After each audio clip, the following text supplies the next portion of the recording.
नमस्कार, आदाब। मैं अनूप सोनी क्राइम पेट्रोल सतर्क के ब्लैक हेडलाइंस अध्याय के आज के एपिसोड में आप सबका स्वागत करता हूं। महत्वाकांक्षा हमारे जीवन को एक लक्ष्य, एक उद्देश्य देती है, लेकिन हद से ज्यादा महत्वाकांक्षा एक जहरीला नशा है जिसमें इंसान अपना विवेक खो बैठता है।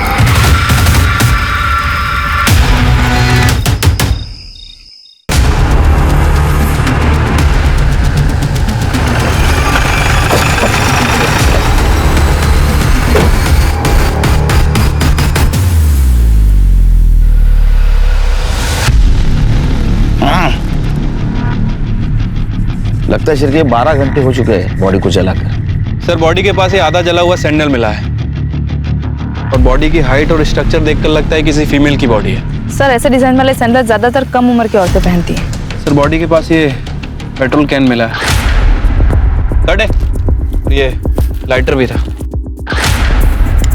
इसके ऊपर जो फिंगरप्रिंट मिले, देखो आधार कार्ड के वेबसाइट पे किसी के साथ मैच होते हैं क्या? जी सर। गाड़ी किसकी पता चला शिरके? सर, हो सकता है कि विक्टिम की हो। आसपास मैंने लोकल्स में पूछताछ की है, लेकिन वो नहीं पहचानते किसकी गाड़ी है। गाड़ी के पेपर्स, लाइसेंस कुछ मिला? नहीं सर, ऐसा तो कुछ नहीं मिला। एक फोन मिला था, कट है, लेकिन ये फोन बंद है सर। इसको टेक्निकल टीम के पास भेज दो और गाड़ी के नंबर से आरटीओ से पता लगाओ ये गाड़ी किसके नाम रजिस्टर है। ठीक है सर। आसपास के पेट्रोल पंप में पूछताछ करता हूँ, हो सकता है कि पेट्रोल वहीं से खरीदा गया। बॉडी को ऑटोप्सी के लिए भेज दो। ठीक है सर।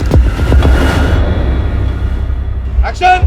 पिघलता मक्खन, टेक 1। त्रिलोकी, कैमरा पैन करो। Very good, very good. Personal लगना चाहिए, mind blowing. Cut! Raghu ready? Action! Raghu, चल के आओ। देखो तुम्हारे सामने लड़की है, देख के रुक गए तुम। तो साइकिल से उतरा और उतर के लड़की के पास आ रहे हो। लड़की के ऊपर तुमने पानी फेंका। अभी तुम दोनों एक दूसरे को किस करने जाओ। Mind blowing. कट! अरे, साबुन का सेटअप तैयार करो। इंटरनेट ने पूरी दुनिया की तस्वीर को बदल कर रख दिया है और इसका भारी असर एंटरटेनमेंट इंडस्ट्री पर भी दिखाई दे रहा है, जिसकी पैदावार है नए सोशल मीडियाज और डिजिटल स्पेसेस, जिसमें कुछ कहानी कंटेंट को छोड़कर सिर्फ अश्लीलता परोसते हैं। ये पोर्टल सार्वजनिक होने के बावजूद निजी रूप में हम तक पहुंचते हैं, जिसे हम अपनी निजी स्पेस, मोबाइल फोन या लैपटॉप में देखते हैं। बोस्की मंडल बहुत सारी प्रतिभा, आत्मविश्वास और सपने लेकर बॉलीवुड में अपना जलवा बिखेरने आई थी। लेटर पास करना।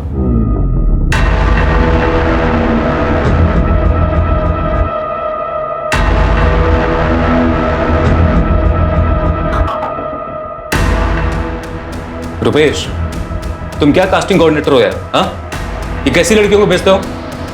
सारी लड़कियां बस कपड़े उतारना चाहती हैं। मुझे एक्टर चाहिए, एक्टर। सर, मैं बहुत अच्छी एक्ट्रेस हूँ। मैं एक्टिंग, डांसिंग, सिंगिंग, फाइटिंग सब कुछ कर लेती हूँ। पता है, मैं जब स्कूल में थी ना, मैं जब ड्रामा करती थी तो मुझे हमेशा फर्स्ट प्राइज मिलता था सर।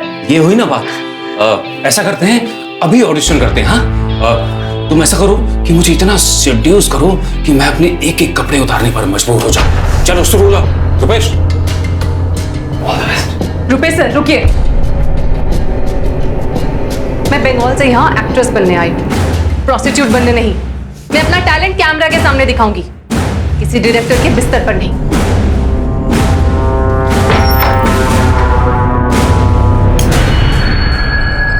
ए बोस्ती, ये आशीष लाल कोई छोटा मोटा डायरेक्टर नहीं है। मोबाइल सीरीज की दुनिया का बहुत बड़ा नाम है वो। यहाँ सब लोग ऐसे बात करते हैं। और तूने तो कहा था कि एक्ट्रेस बनने के लिए तो कुछ भी करने को तैयार है। हाँ, मैं कुछ भी करने को तैयार हूँ, लेकिन मर्यादा के साथ। जितने खुले कपड़े और खुले विचार होंगे उतना ही ज्यादा अच्छा काम मिलेगा और उतना अच्छा दाम मिलेगा। यहाँ नहीं करना मुझे ये सब। निकाल इधर, चल निकल। मैं मैं तो आप ही के भरोसे यहाँ आई थी ना, आप ही के कहने से मैंने अपना घर गांव सब कुछ छोड़ दिया। अब मैं कहाँ जाऊंगी? तो अभी फैसला भी तू ही ले रही है। चल निकल चल चल निकल हट।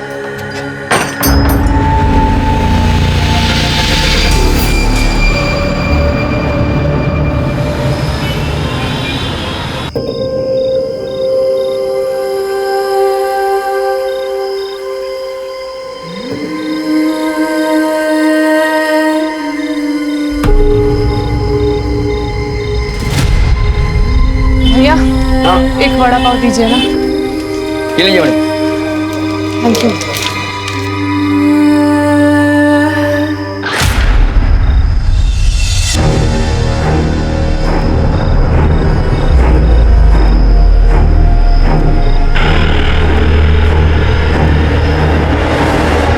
ए लड़की रुक रुक रुक, पैसा दे पैसा दे। अरे रुक, पैसा दे।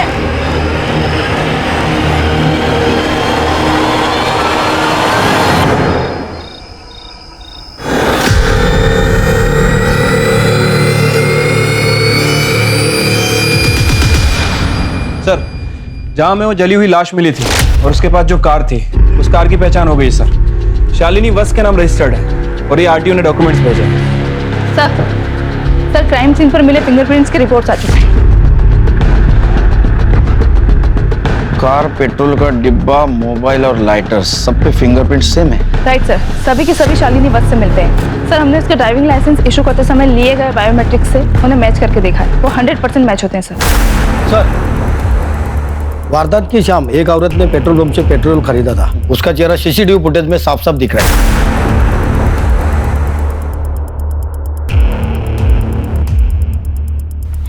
ये तो शालिनी है। इस पेट्रोल पंप वाले को अरेस्ट क्यों नहीं किया? सर वो बोल रहा था कि रात का टाइम था और वो औरत भी उनके सामने बहुत गिड़गिड़ा रही थी, इसलिए उन्होंने पेट्रोल दे दिया। सर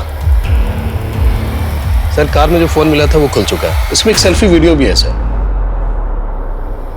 मम्मी, सुमित भैया, अभिनव, प्लीज मुझे माफ करना। मैं आग लगा कर जान देने जा रही हूँ। जिस किसी को भी मेरा ये फोन मिले प्लीज पुलिस को दे देना। मैं अपनी मौत की जिम्मेदार खुद हूँ। सर ये तो आत्महत्या का केस है। सिंपल सा है, शालिनी पेट्रोल पंप पे गई, वहां से पेट्रोल खरीदा, उसके बाद वो सुनसान जगह गई जहां में उसकी बॉडी मिली। उसने वीडियो बनाया, वीडियो बनाने के बाद मोबाइल कार में रखा, खुद के ऊपर पेट्रोल डाला और खुद को जला लिया। ओपन एंड शट केस है सर। मुझे भी यही लगता है सर शालिनी ने घर में आत्महत्या करने की कोशिश इसलिए नहीं की क्योंकि घर का नुकसान होगा, घर वाले भी परेशान होंगे और मोहल्ले में बदनामी होगी, तो शायद इसलिए उसने घर से बाहर जाकर आत्महत्या की।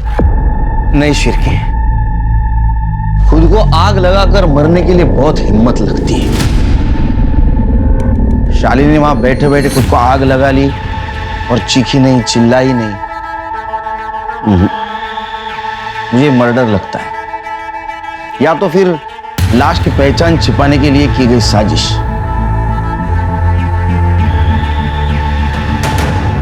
लगता है मेरे कहने से तुम दोनों सहमत नहीं हो। ठीक है, पोस्टमार्टम रिपोर्ट आ जाएगी तो सब क्लियर हो जाएगा।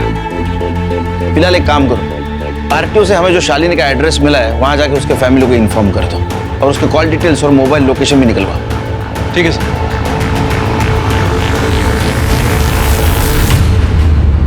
सर, ये बड़े साहब भी ना खाली पीली जीत कर रहे हैं। इस केस में कुछ करने लायक है ही नहीं। एक अनजान युवती की जली हुई लाश मिलने से पुलिस टीम के अंदर एक अंदरूनी विवाद छिड़ गया। एक पक्ष का मानना था कि लड़की ने आत्महत्या की है, जबकि दूसरे पक्ष का यह मानना था कि यह हत्या है। खैर, पुलिस अपनी कार्यवाही में जुट गई और ऐसे में पुलिस के सामने सबसे बड़ा सवाल था कि कौन थी ये युवती।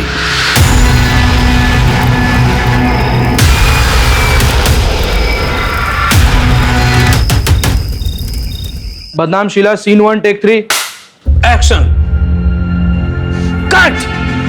सिमरन, अरे एक दिन के लिए तो अच्छी असिस्टेंट डायरेक्टर बन के दिखा। मेरा मुंह क्या देख रही है? अरे ये हम किसी भक्ति चैनल के लिए नहीं बना रहे हैं। ये तेरे घर पे तेरे पापा, भाई, तू और तेरी माँ अलग अलग कमरे में एक ही समय में देख रहे होंगे। कुछ समझ में आया? अब जा जाके हीरोइन की स्कर्ट को जरा ऊपर कर।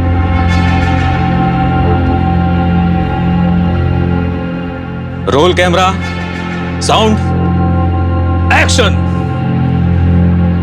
डिम्पी, तुम किताब पढ़ रही हो, अचानक घंटी बजी। पलटो। बॉस की एक्शन। आगे बढ़ो, आगे बढ़ो। तुम डिम्पी को ऐसे पकड़ो कि जैसे तुम मर्द हो और वो तुम्हारी बीवी।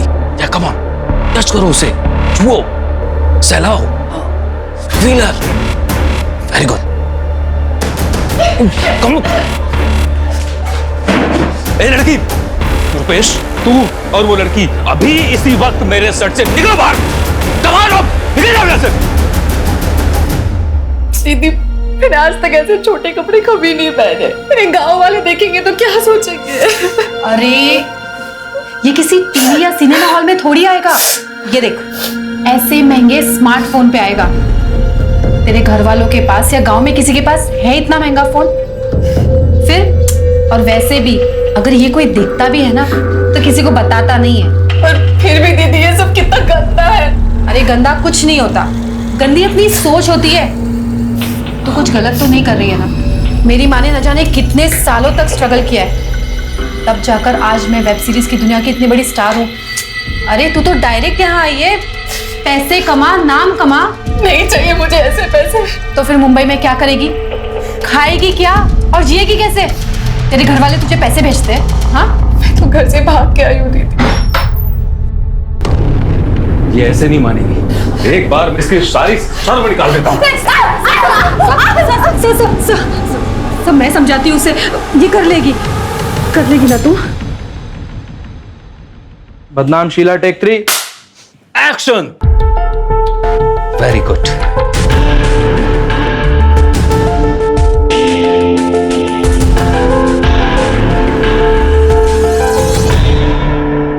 तू कहाँ रहती है? मेरे साथ। मैं इसका गॉडफादर हूँ। अबे चल हलकट, तुझे तो बस तेरे कमीशन से मतलब है। बस की, अब तूने काम कर लिया है ना, अब तुझे कोऑर्डिनेटर की कोई जरूरत नहीं है। लेकिन अगर ये बाहर से कोई काम ला कर दे तो ले लेना। लेकिन दीदी, ये तो गलत है ना। ये मुझसे प्यार करते हैं और इन्होंने मुझे काम भी दिलवाया। ये मुझे स्टार बनाना चाहते हैं दीदी। ये रुपेश, ये तुझे स्टार बनाएगा? ये सिर्फ तेरा इस्तेमाल कर रहा है। आगे चल के तू पैसा कमाएगी और ये तेरे पैसों पे मौज उड़ाएगा और तुझे प्यार के नाम पे नोचता रहेगा। डिम्पी, बहुत ज्यादा बोल रही है तू। बराबर बोल रही है मैं। मुंबई फिल्म इंडस्ट्री के सारे मर्दों को जानती हूँ मैं। बस की, तू मेरे साथ चल, मेरे घर। डिम्पी, ये तू ठीक नहीं कर रही। और बॉस की, अगर तू इसके साथ गई ना तो मैं तुझे बर्बाद कर दूंगा। अबे जा, बर्बाद आदमी, पहले खुद को तो आबाद कर ले। चल निकल यहाँ से, आ गया लड़कियों के रूम में, चल निकल।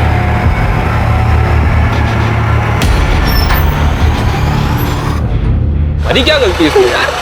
जो कुछ भी करा उसने करा होगा।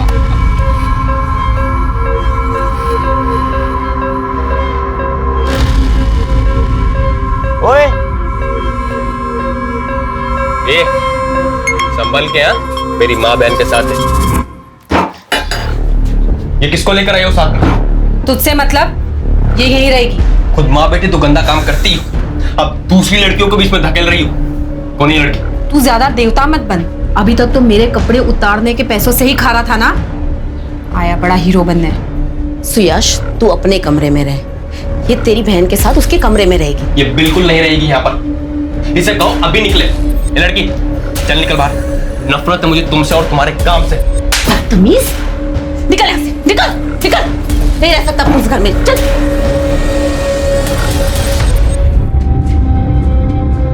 हमें लाश के पैर में ये सैंडल भी मिला है, क्या ये शालिनी का है? ये सैंडल तो शालिनी का है, शालिनी है।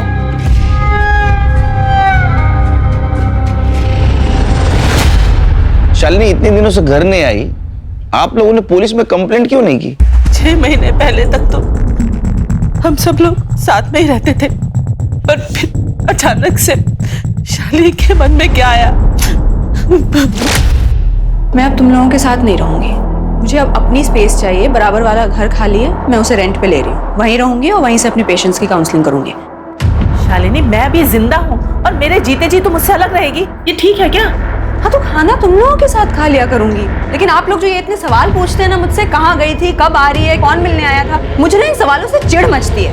ऊपर से मेरा प्रोफेशनल स्ट्रेस। सबका दुखड़ा सुन के उनको एडवाइस करना आसान काम है क्या? शालिनी क्या करती थी? वो एक साइकोलॉजिस्ट थी। साइकोलॉजिस्ट तो लोगों को आत्महत्या करने से रोकते हैं। या शालिनी ने खुद ने आत्महत्या कर ली?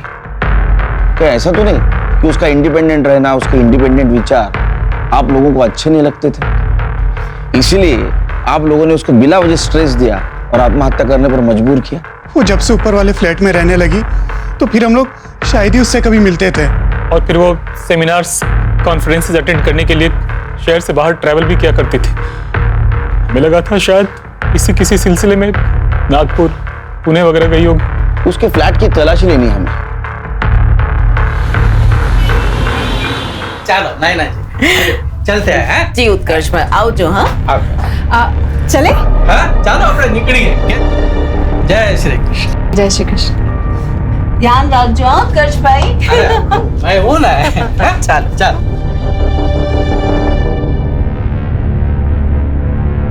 डिम्पी को लेकर फिल्म बना रहे हैं। अगली बार आएंगे ना, मैं तुम्हारे लिए भी बात करूंगी।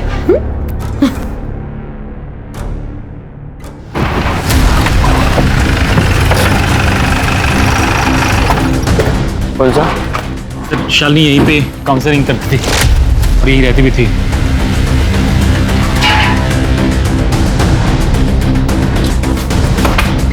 करड़े सर्च करो रूम में।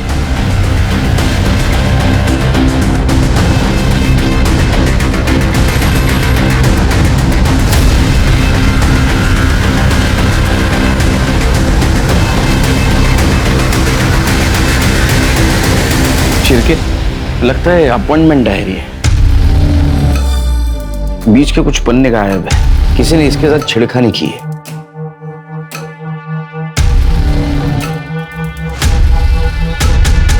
शिरके शायद शालिनी को पेज पर दबाकर लिखने की आदत थी।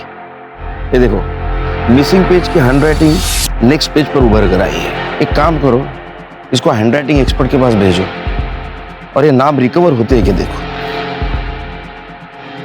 सर ये जो मिसिंग पेजेस हैं, ये शालिनी के सुसाइड के पहले क्या? सुसाइड ने मर्डर। मैं यकीन के साथ कहता हूँ ये मर्डर है और मुझे तो इन दो भाई और माँ पर शक है। एक काम करो, इन सब के कॉल डिटेल्स और मोबाइल लोकेशन निकलवाओ और ये जो भाई है इनका बायोडाटा निकालो। पोस्टमार्टम रिपोर्ट का क्या हुआ? सर कल तक आ जाएगी। ये देख, 6 महीने से मेरी कोई पेमेंट्स नहीं आई है और तेरी भी नहीं आई है। ऐसे में हमें समझदारी से काम करना होगा। घर का पूरा खर्चा माँ की सेविंग से चल रहा है और ऐसे में हमें इतना भी नहीं करना चाहिए कि उन पे बोझ बन जाए। दीदी यहाँ कोई सीधे तरीके से काम और पैसे क्यों नहीं देता? ये तेरा गांव नहीं है। अगर यहाँ रहना है तो यहाँ की इंडस्ट्री के हिसाब से चलना पड़ेगा। बिजनेस में रहना है तो ये सब कुछ तो करना पड़ेगा और ये सब के लिए पैसे लगते हैं। और पैसे कहाँ से आते हैं? डायरेक्टर और प्रोड्यूसर्स के पास से। ठीक है दीदी, मैं सबसे मिलने जाऊंगी। ये हुई ना बात। रुक,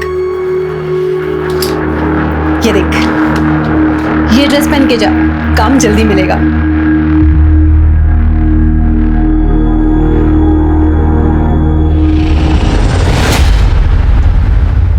सर के साथ बात करता हूँ। सर, शालिनी वत्स की पीएम रिपोर्ट। विंड पाइप में क्रैक्स है और लंग्स में स्मोक के ट्रेसेस। मर्डर। सिर्फ ये मर्डर है।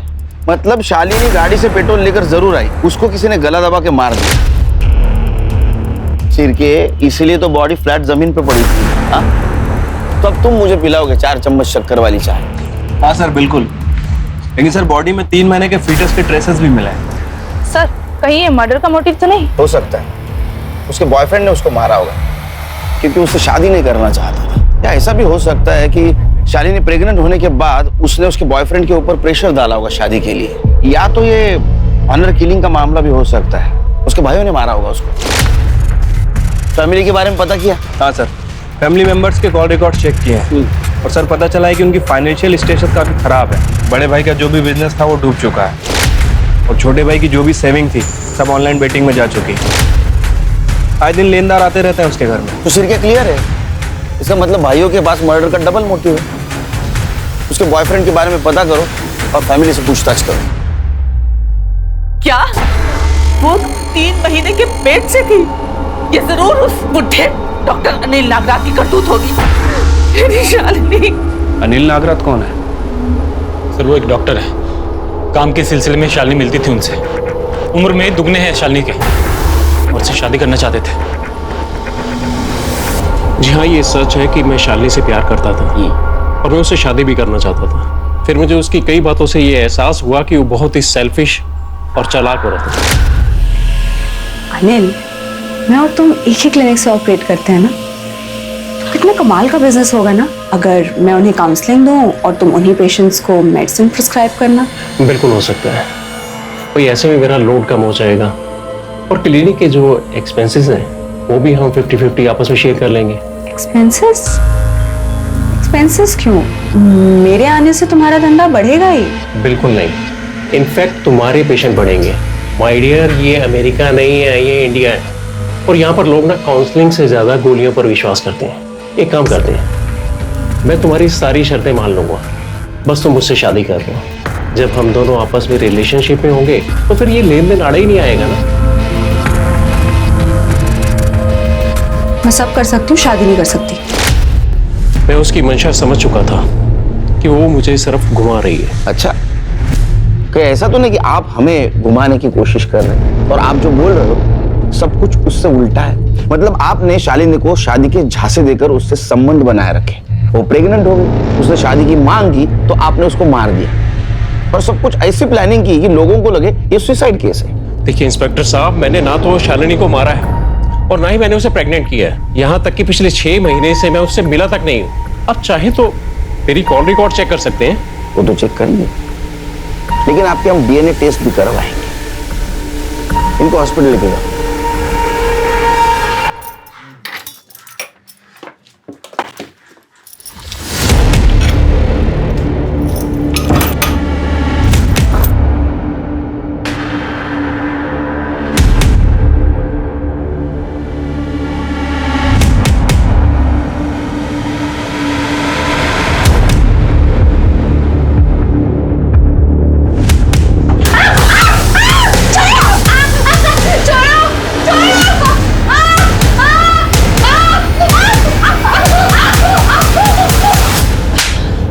आज के बाद अगर इसे हाथ लगाया ना तो तेरे हाथ तोड़ दूंगी।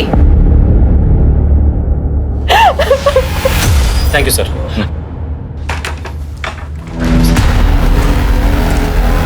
चिरके, ये शालिनी का भाई यहाँ क्या कर रहा था? अरे शालिनी की कार और इंश्योरेंस के पैसों के चक्कर में आया था। कमाल है, इतने जल्दी? कहीं ऐसा तो नहीं कि पैसों के लिए इन दोनों भाइयों ने शालिनी का मर्डर कर दिया और बाद में लाश को जला दी? सर, इस बात का अभी तक हमें कोई क्लू नहीं मिला है। नहीं मिला तो हम ढूंढेंगे। Okay, 1 2 3 4 5 6 3। सर, इस सीरीज में मैं सिर्फ एक गाने में हूँ। इसे स्पेशल अपीयरेंस कहते हैं। तुमने ही बॉस की गवाह दी और वो मेन हीरोइन बन गई। 5। अरे सागर, शॉट रेडी है क्या? Yes sir. अरे राजू जरा। मुझे हवा निकालनी भी आती है। 3 4 5 6 7 8। रुपेश, तुम्हें अगर बॉस्की का कमीशन चाहिए तो पैकअप के बाद मुझे बाहर मिलो।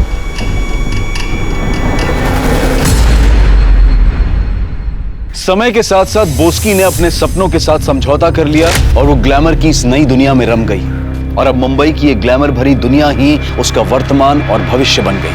और सिर्फ 6 महीनों में वो अपने गांव, अपनी भाषा, अपने संस्कारों से कट गई और फिर अचानक एक दिन लापता हो गई। क्या नाम बताया आपने? बोस्की मंडल। सर ये देखिए, मोबाइल सीरीज में काम करती थी? जी सर, मैं कास्टिंग डायरेक्टर हूँ। इसका काम मैं ही देखता था। आप ही के साथ रहती थी? जब गांव से आई थी तब मेरे साथ रहती थी। उसके बाद एक एक्ट्रेस है डिम्पी, उसके साथ रहने लगी। हो सकता है अपने गांव चली गई हो।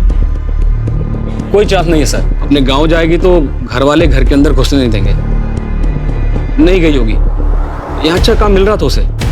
आपने उसकी फ्रेंड डिम्पी के यहाँ पे पता किया? मैं गया था तो उसके घर पर ताला लगा हुआ था। मेरा फोन भी नहीं उठा रही है। सर, ये लड़की बॉस की मंडल मोबाइल सीरीज में काम करती है, मिसिंग है और फोन भी बंद आ रहा है। इसके कनेक्शन में जितने भी लोग हैं उनसे पूछताछ करो, उनका नंबर सर्वेलेंस पे डाल दो और इस लड़की के कॉल डिटेल्स और मोबाइल लोकेशन निकाल रहा हूँ। ठीक है सर। फालतू की नाटक करते रहते। Police police police.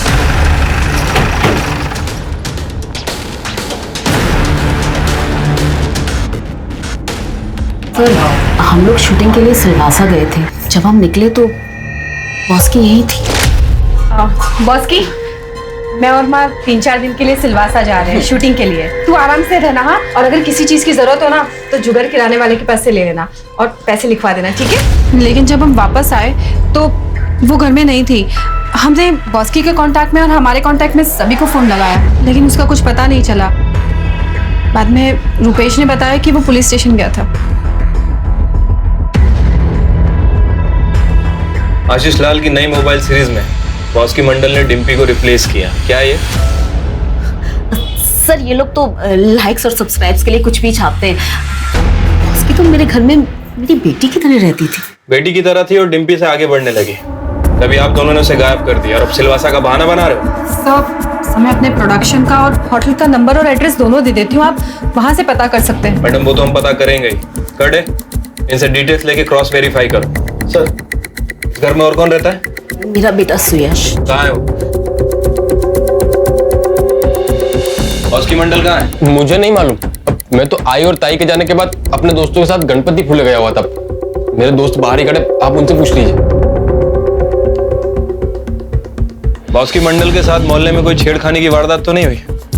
कहीं ऐसा तो नहीं कि मोहल्ले में से किसी ने उसे किडनैप करके रखा? नहीं सर, हमारा मोहल्ला थोड़ा वैसा है, लेकिन ऐसा कोई नहीं कर सकता। कमरा कौन सा है उसका? कोई फोन वगैरह मिला? नहीं सर।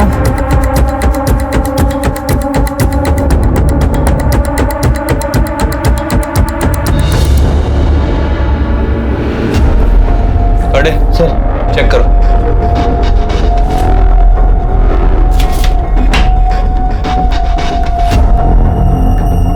सर ये देखिए, बॉस की मंडल के नाम से मेडिकल फाइल।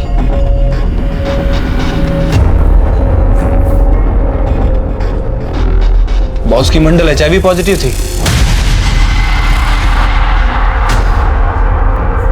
सर उसने कभी बताया नहीं। इस बारे में मुझे भी कुछ नहीं पता सर। जैन सर। जय। अच्छा शालिनी वॉच केस में कुछ अपडेट? सर DNA रिपोर्ट और हैंडराइटिंग एक्सपर्ट की एनालिसिस का इंतजार है। बॉस के मंडल केस का कोई अपडेट? सर बॉस के घर पे फोन नहीं मिला और उसके कॉल रिकॉर्ड्स भी क्लियर है, लेकिन सर उसके घर पे एक पैथोलॉजी लैब की रिपोर्ट मिली है जिसमें ये मेंशन है कि वो HIV पॉजिटिव है। तो मुझे लगता है कि शायद इसी वजह से वो कहीं चली गई है। उसके नेटिव प्लेस पूछताछ की? हाँ सर, वेस्ट बंगाल में वहाँ की लोकल पुलिस गई थी। सर उसके माता पिता का कहना है कि जब से बॉस की घर से गई है ना तो उसने कभी घर पे फोन किया और ना ही कभी घर आई है। सिर्फ एक काम करो, उसके कनेक्शन में जितने भी लोग हैं उनके कॉल रिकॉर्ड क्रॉस चेक करो और क्वेश्चनिंग शुरू कर दो। हमने बॉस की मंडल और तुम्हारे कॉल रिकॉर्ड्स चेक किए हैं। तुम्हारी और बॉस की फोन पर बहुत लंबी लंबी बातें होती थी और इस वक्त वो मिसिंग है। कहाँ है बॉस की मंडल? सर मुझे नहीं पता बॉस की कहाँ है। हाँ मेरी उससे बातचीत होती थी क्योंकि मैं उसका गॉडफादर हूँ। मैंने उसे पहला ब्रेक दिया था।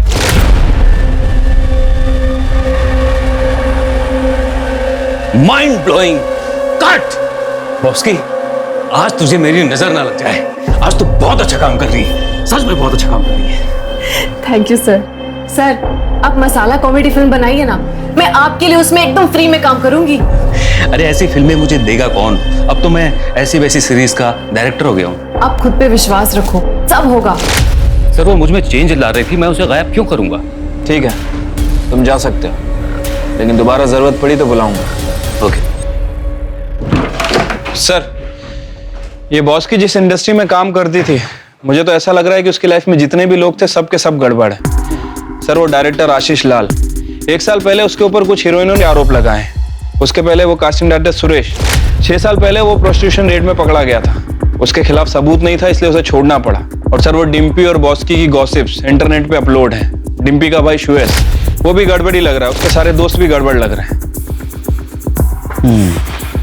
लेकिन सिर्फ इनमें से किसी के खिलाफ हमारे पास ठोस सबूत नहीं है और उसमें ये बॉस्की को हेड्स हो जाना बॉस्की मंडल का सोशल मीडिया अकाउंट ओपन हो गया है। सर ये देखिए, इसी के जरिए उसने मुंबई आने से पहले कास्टिंग कोऑर्डिनेटर रूपेश से कांटेक्ट किया था। और सर ये देखिए, उसके साथ उसके गांव का एक लड़का है, विधान बंधु, जो मुंबई में रहता है।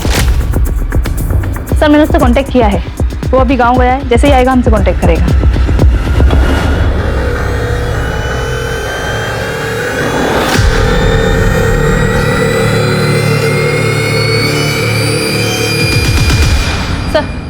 हैंडराइटिंग एक्सपर्ट की रिपोर्ट आ चुकी है। शालिनी वत्स की अपॉइंटमेंट आई से फटे हुए पेजेस में से ये 8 नाम रिकवर हुए। अरे इसमें तो बॉस्की का भी नाम है। इसका मतलब बॉस्की लापता होने से पहले शालिनी से मिली थी। ठीक है, क्यों? इन दोनों केसेस का आपस में क्या कनेक्शन हो सकता है? सर कनेक्शन का तो पता नहीं, लेकिन ये शालिनी साइकोलॉजिस्ट थे। कहीं ऐसा तो नहीं कि बॉस्की उसके पास किसी काउंसलिंग के लिए गई थी? तो फिर अपॉइंटमेंट के डायरी में उसका पेज क्यों फटा था? कुछ तो भी गड़बड़ है शिर के। ये डीएनए दो। डॉक्टर अनिल का डीएनए शालिनी के फीटस के डीएनए से मैच नहीं हुआ, और डॉक्टर के रूटीन चेकअप में भी शालिनी के फीटस का डीएनए शालिनी की मां से भी मैच नहीं हुआ। ऐसे कैसे हो सकता है? और तुम दोनों तो कह रहे थे ये ओपन एंड शट केस है, शालिनी ने सुसाइड किया है। ऐसा नहीं है शिर के, हमें कुछ दूसरा रास्ता अपनाना होगा।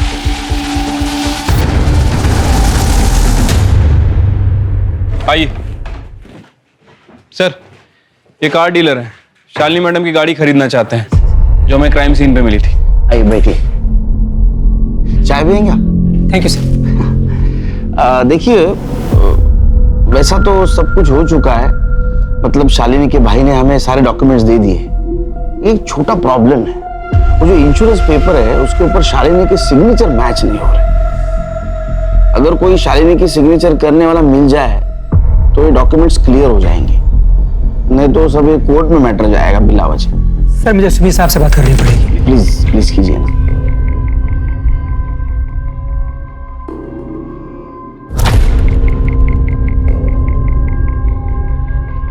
सर वो कहने हो जाएगा। गुड। मुझे मेडालियन बुलाया है। जाइए जरा कीजिए ना इतना प्लीज। Ji sir.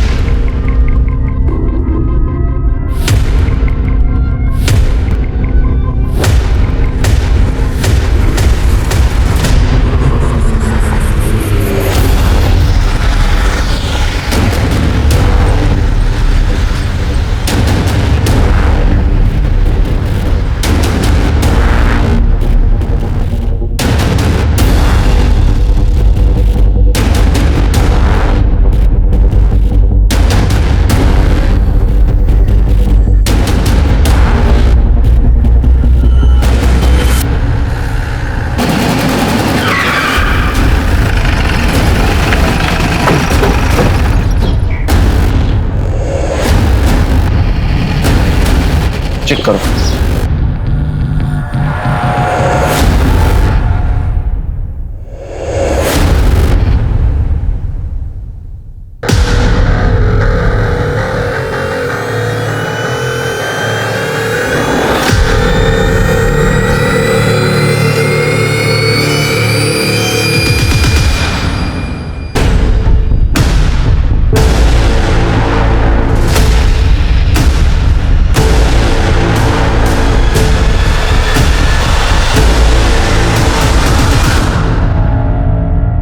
शालिनी वत्स, आपने ये सुसाइड का शेक्सपियरियन ड्रामा क्यों किया? भाइयों को पैसे की तंगी थी, तो मैंने सोचा मेरे इंश्योरेंस के पैसों से सुमित भैया और अभिनव दोनों की फाइनेंशियल कंडीशन ठीक हो जाएगी। बॉस्की मंडल क्यों आई थी तुम्हारे पास? काउंसलिंग के लिए। मैं न्यूज़पेपर में लोगों की पर्सनल प्रॉब्लम्स के आंसर देती हूँ, तो शायद वहीं से उसे मेरे मैसेंजर सर्विस का नंबर मिला होगा, तो उसने मुझे कांटेक्ट किया। मैं बॉस्की मंडल एक्ट्रेस, मुझे आपसे मिलना है। उसकी फोटो देखी तो मुझे जेन्युइन लगी, इसलिए मैंने उसे अपॉइंटमेंट दे दिया। मुझे खुद से नफरत हो गई है मैम, अपनी बॉडी से नफरत हो गई है मुझे। मैं यहाँ फिल्मों में काम करने आई थी और मोबाइल वेब सीरीज में काम करने लगी। अब कोई मेरे चेहरे को, मेरी स्माइल को नहीं देखना चाहता, सब सिर्फ मेरी बॉडी देखना चाहते हैं। कोई मुझसे बातें नहीं करना चाहता। सब मेरे साथ सिर्फ सोना चाहते हैं, सब गिव एंड टेक है बस। मैं नहीं जीना चाहती हूँ मैम, मैं मर जाना चाहती हूँ।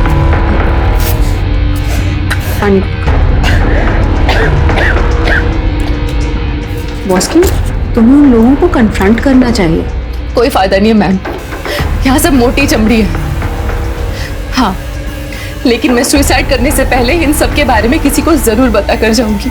कोई जो मेरा अपना हो, जो मुझे समझे, मुझे जज ना करे। उसने आपको कुछ बताया? नहीं। उसका हुआ क्या? अरे ऐसा मत देखिए, हमें सब पता है। हाँ, आप सिर्फ बोलते जाइए। सर वो मरना चाहती थी, मैंने उससे कहा कि जिंदगी को एक और मौका दो।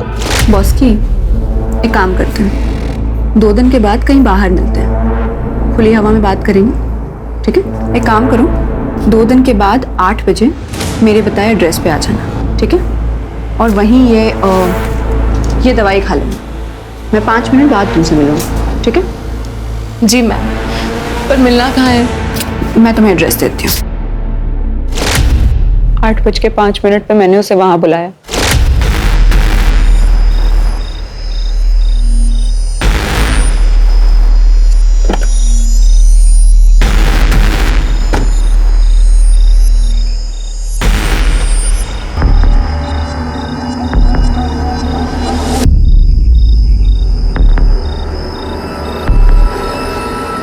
मम्मी, सुमित भैया, अभिनव, प्लीज मुझे माफ करना, मैं आग लगा के जान देने जा रही हूँ।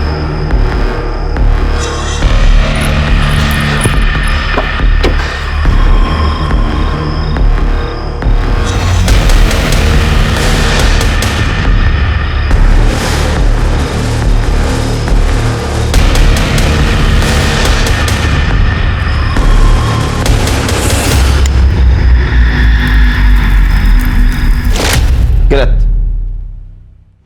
तुमने नहीं मारा बॉस्की को। उसका पोस्टमार्टम रिपोर्ट है हमारे पास। उसका पेट एम्प्टी था, तुम्हारे गोली से नहीं मरी। What? और ये कैसे पॉसिबल है? मैंने बॉस्की को नशे की इतनी हैवी डोज दी थी, उसकी मौत डेफिनेट थी। लेकिन तुमने जो गोली दी थी वो लेने से पहले ही उसको किसी ने मार दिया था, गला दबाकर। उसके विंड पाइप में क्रैक्स मिले हमें पोस्टमार्टम रिपोर्ट में। मतलब मेरी बॉडी को सिर्फ जलाया, मारा नहीं? फिर भी तुम्हें अरेस्ट करना होगा। डॉक्टर शालिनी वत्स पुलिस की निष्पक्षता और सही पोस्टमार्टम रिपोर्ट की वजह से मर्डर केस में तो बच गई, लेकिन उस पर डिस्ट्रक्शन ऑफ एविडेंस का नया चार्ज लगाकर उसे हिरासत में ले लिया गया। अब पुलिस के सामने बोस्की मंडल से जुड़े सवालों का अंबार लग चुका था। बोस्की आत्महत्या क्यों करना चाहती थी, कौन उसका गुनहगार था, किसने उसे आत्महत्या करने पर मजबूर किया और आत्महत्या से पहले ही उसकी हत्या कर दी। पुलिस नए सिरे से केस की जांच पड़ताल में जुट गई और बोस्की के जीवन से जुड़े हर व्यक्ति को शक की निगाह से देखा जाने लगा। सर बॉस्की के गांव से जो लड़का विधान बंधु, वो मुंबई आ गया है। मैंने उसे पुलिस स्टेशन बुला लिया है। सर, बोस्की मुंबई जाने से पहले सोशल मीडिया मैसेंजर पे मुझसे कांटेक्ट किया और फिर मैसेंजर सर्विस से फोन भी किया। হ্যালো বিধান দাদা, কেমন আছো? তোমার একটু হেল্প চাই दादा। मुझे फिल्मों में ट्राई करना है, मैं मुंबई आना चाहती हूँ। अरे खूब आलो, बिल्कुल आओ, मुझसे जो बन पड़ेगा मैं करूंगा। दादा, मेरे रहने के लिए कोई जगह का इंतजाम कर सकते हैं क्या आप? अरे मैं तो खुद इतने लड़कों के साथ रहता हूँ, तुम इंटरनेट पे क्यों नहीं ट्राई करती हो? वहाँ तो लड़कियों का बहुत सारा ग्रुप है, तुमको कोई ना कोई पेइंग गेस्ट मिल जाएगा। ठीक है दादा। फिर उसने मुझसे कोई कांटेक्ट नहीं किया और एक दिन मैंने उसे मार्केट में देखा। ए लड़की, रुक रुक रुक, पैसा दे पैसा दे।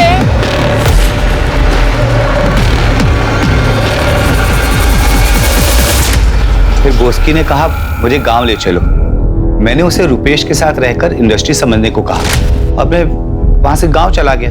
गांव से जब वापस आया तो बोस्की का फोन आया। उसके गायब होने के 2 दिन पहले ही मैं उससे मिला था। मेरे साथ बहुत बुरा हुआ दादा।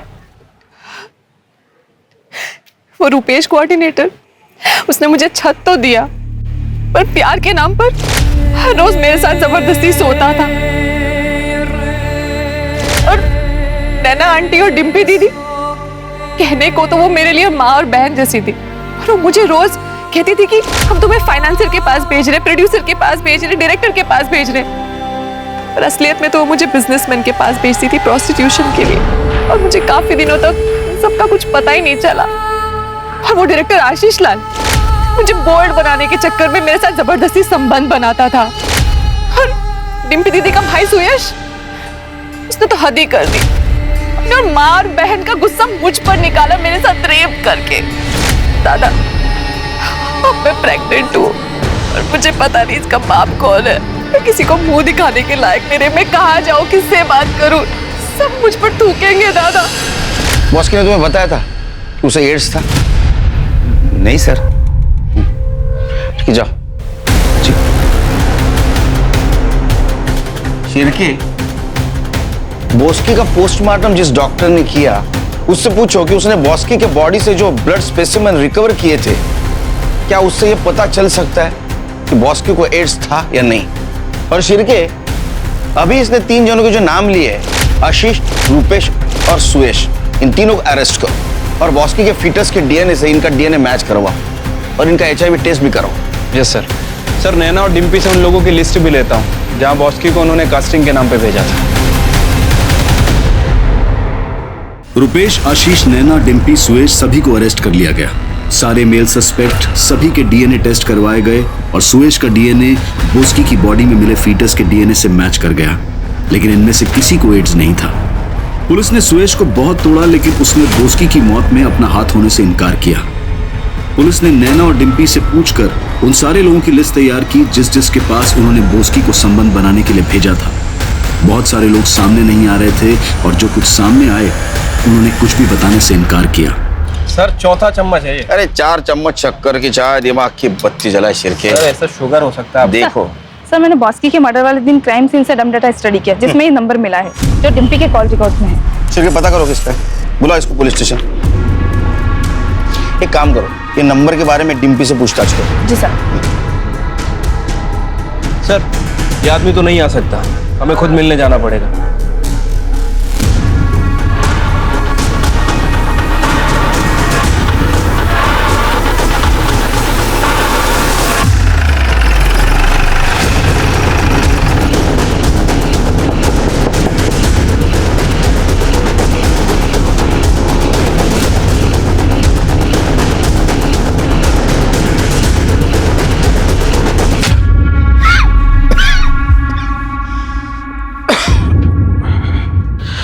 सॉरी, तुमने तकलीफ है, आपको यहाँ आना पड़ा।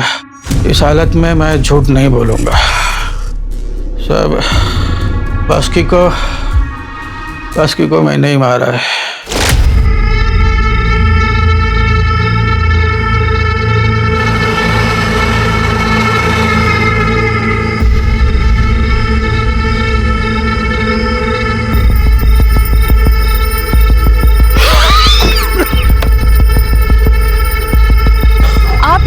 हाँ, मैं तेरे कारण मैं रोज मौत से लड़ रहा। मैं तुझे जिंदा नहीं छोड़ूंगा। क्यों मारा? क्योंकि नैना ने मुझे बॉस्की के साथ सुलाया था, जिसके वजह से मुझे ये एड्स हो गया। आपको इतना कंफर्म कैसे पता बॉस्की को एड्स था? क्योंकि डिम्पी ने बॉस्की के लैब रिपोर्ट्स दिखाए थे। मैम, एड्स मुझे है, मैं HIV पॉजिटिव हूँ। रिपोर्ट्स निकालते वक्त मुझे बहुत डर लग रहा था, इसलिए मैंने रिपोर्ट्स बॉस्की के नाम पर निकलवाए। उत्कर्ष जी को जब HIV पॉजिटिव हो गया तो वो पूछते हुए मेरे पास आए। मैंने भी बॉस्की के नाम के रिपोर्ट्स उन्हें दिखा दिए। उन्हें लगा कि उन्हें HIV पॉजिटिव बॉस्की की वजह से हुआ है। बॉस्की के PM रिपोर्ट के हिसाब से उसे एड्स नहीं था। फिर हमने डिम्पी का HIV टेस्ट करवाया तो उसे एड्स है। क्या? डिम्पी के कहने पर मैंने बॉस्की को मार दिया? आप अपने पापों की सजा भुगतो। रहे बॉस्की के गुनहगार, उन्हें कानून सजा जरूर देगा। जिस तरह अपने जीवन में सतर्कता बरतने की जरूरत होती है, उसी तरह से काम करते वक्त भी सतर्कता बरतना जरूरी होता है। अपने काम में कुशल होने से ही आपको जीवन में सफलता मिलेगी। देखते हैं हमारे आज के एपिसोड की दूसरी कहानी। नमस्कार, आदाब। मैं अनूप सोनी क्राइम पेट्रोल सतर्क के ब्लैक हेडलाइंस अध्याय के आज के एपिसोड में आप सबका स्वागत करता हूं। चाह कुछ करने की, कुछ बनने की, सुनहरे भविष्य की, प्यार भरे जीवन की। चाह एक ऐसा शब्द है जो सकारात्मक भी है और नकारात्मक भी। चाह अगर सकारात्मक है तो ये जीवन को नई राह दिखाती है, उसे खुशियों से भर देती है, और अगर नहीं तो ये जीवन को तबाह भी कर सकती है। इंसान उसे पाने की जिद में ना सिर्फ अपने आप को बल्कि अपने आसपास के लोगों को भी तबाह कर देता है। आज का ये केस भी ऐसी ही चाह से जुड़ा है जिसने कई जिंदगियां बर्बाद कर दी, सुखी और संपन्न परिवारों को जलाकर राख कर दिया।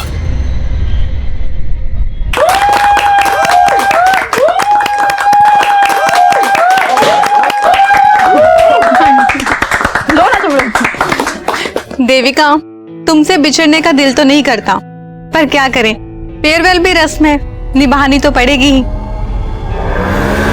देविका, तुम इतनी अच्छी जॉब छोड़कर नोएडा शिफ्ट क्यों हो रही हो? मैं सिर्फ अपने बारे में नहीं सोच सकती ना आरती, मुझे अपनी पूरी फैमिली को साथ लेकर चलना पड़ता है। चलो कोई बात नहीं, हमसे दूर जा रही हो पर दिल से कभी दूर नहीं होगी। कभी भी मेरी जरूरत पड़े तो मुझे याद जरूर करना। पक्का।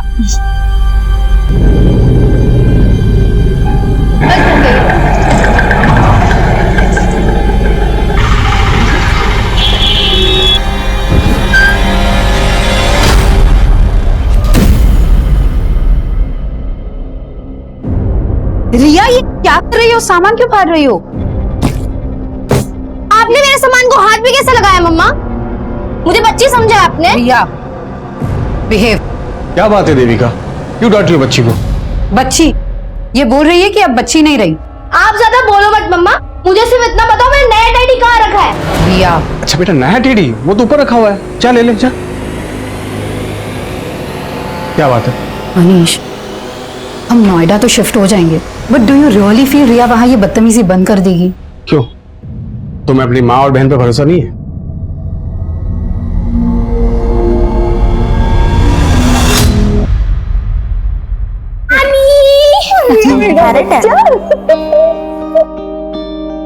कैसी हो माँ? खुश रहो, खुश रहो, खुश रहो। वो ट्रक पीछे से आ रही है, 2 घंटे लेट है, वो डायरेक्ट अपने नए घर में जाएगी। अच्छा अच्छा, तब तक सामान निकालो। सामान निकालो, अंदर चल। अच्छा, पता है विद्या मौसी ने तो तेरे लिए स्कूल भी सेलेक्ट कर लिया है, नोएडा का बेस्ट स्कूल है। वाओ ग्रेट, विद्या मौसी इज द बेस्ट। और नानी मासी नहीं दिख रही, कब आएंगी? मार्केट गई है, आती ही होगी। ये अरे रिया, हाथ नहीं धोए तो कम से कम सेब धो लेती। Welcome everybody. आ गई विद्या मौसी। ये देखो रिया, मैं आपके लिए क्या लेकर आई हूँ। थैंक यू सो मच मासी। इतनी एक्सपेंसिव गिफ्ट देकर क्यों इसे बिगाड़ रही हो? कम ऑन दीदी, ये देखो, मैं तो आपके पति को बिगाड़ने का सामान भी लाई हूँ। दिस इज फॉर यू जीजा जी। अरे वाह, थैंक यू। कम ऑन दीदी, अब खुशी के मौके पर मुंह मत बनाओ। वैसे ये देखो, आपके लिए भी कुछ लाई हूँ।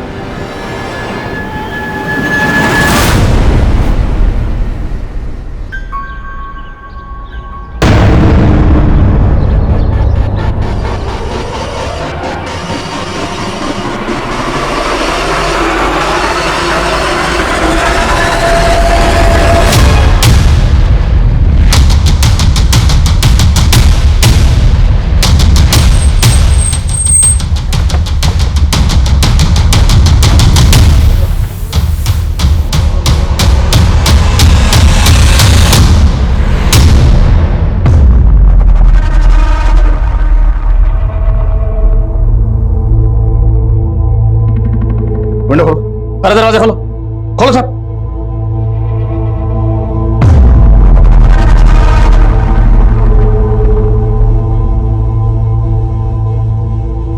तो गैस सिलेंडर का नॉब तो ऑन है, शायद गैस खत्म होने की वजह से दोनों बॉडीज पूरी तरह से जल नहीं पाई।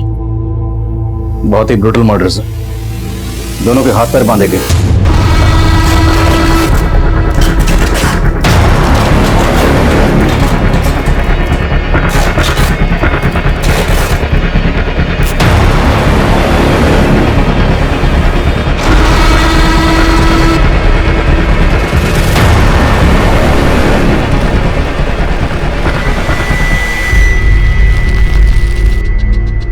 जिसने भी इन दोनों को जलाया होगा उसके दिल में इन दोनों के लिए बहुत ही गहरी नफरत रही होगी। इतनी गहरी नफरत कि उस नफरत की आग में दोनों को जलाकर स्वाह कर दिया।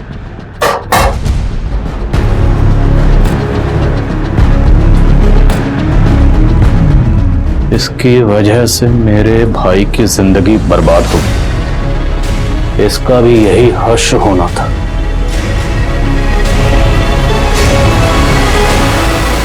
पुलिस की आंखों के सामने था एक खौफनाक मंजर।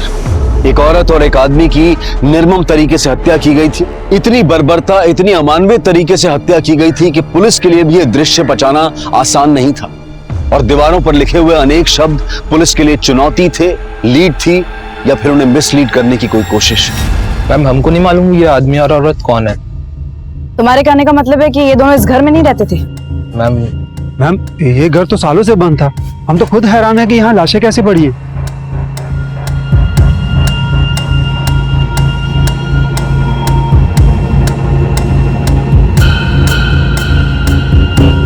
आप लोग बोल रहे हैं कि ये घर सालों से बंद है, लेकिन यहाँ का सामान देखकर तो ऐसा लग रहा है कि यहाँ सिर्फ आदमी औरत ही नहीं बल्कि कोई बच्चा भी रहता होगा।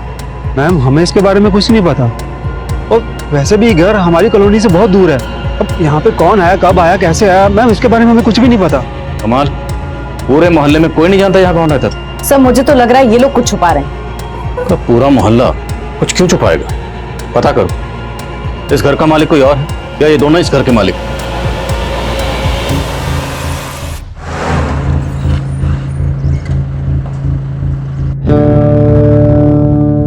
सभी थानों में इंफॉर्मेशन भेज दी गई। सर, ये नरेश सहगल ब्रोकर है। इसी ने वो घर किराए पे दिलवाया था। किसे दिलवाया था? तो वो एक सिंगल मदर थी सर, अपने इन्फेंट बच्ची के साथ आई थी सर। उस सिंगल मदर का कुछ नाम तो होगा? नाम सर, हाँ, देविका जायसवाल सर। मैडम, एक नंबर प्रॉपर्टी है यहाँ। इतना शांत माहौल कहीं और नहीं मिलेगा इस इलाके में। और फिर बच्चे के सोने उठने में कोई दिक्कत नहीं होगी यहाँ। सर, देविका को वो मकान देखते ही पसंद आ गया था सर, और सर 3 महीने से अपनी बच्ची के साथ वहाँ रहने भी लगी थी। और मोहल्ले वाले तो बोलने वहाँ कोई नहीं रहता था। रेंट एग्रीमेंट है तुम्हारे पास? सर, वो रेंट एग्रीमेंट होने ही वाला था सर, लेकिन मकान मालिक को टाइम ही नहीं मिल पा रहा था, इस वजह से। मकान मालिक कौन है? विक्रांत पाठक सर, दिल्ली में रहता है सर। उस मकान का पूरा जिम्मा उसने मेरे ही हाथ में सौंप रखा है। भले ही रेंट एग्रीमेंट ना हुआ हो सर, लेकिन देविका ने 11 महीने का एडवांस रेंट और डिपॉजिट का चेक मुझे दे दिया था सर, जिसमें से मैंने डिपॉजिट का चेक और 3 महीने का रेंट सर मकान मालिक के अकाउंट में जमा कर दिया सर। देखो, ऐसा है, उस घर में हमें कोई बच्चा तो नहीं मिला, लेकिन एक आदमी और एक औरत की लाश मिली। मामला सीरियस है, समझ रहे हो तुम? तो ये बताओ, देविका के साथ हमें जिस आदमी की लाश मिली वो आदमी कौन था और उसका देविका के साथ क्या रिश्ता था? सर, मुझे उसके बारे में कुछ भी नहीं मालूम सर। जब से मैंने देविका को पोजीशन दिया मैं वहां गया भी नहीं सर। देविका का फोन नंबर और एड्रेस बताओ। सर, फोन नंबर दिया तो था उसने, लेकिन सर फोन फॉर्मेट हो गया। देविका ने जो रेंट के चेक्स दिए तो चेक्स हैं तुम्हारे पास? हाँ सर, ऑफिस में रखे हैं सर। हमें उनकी जेरॉक्स चाहिए। ठीक है sir. Pandey, thank you sir. नजर रखो इस नरेश पे, और देविका के अकाउंट में जो परमानेंट एड्रेस है वो निकलो। सर,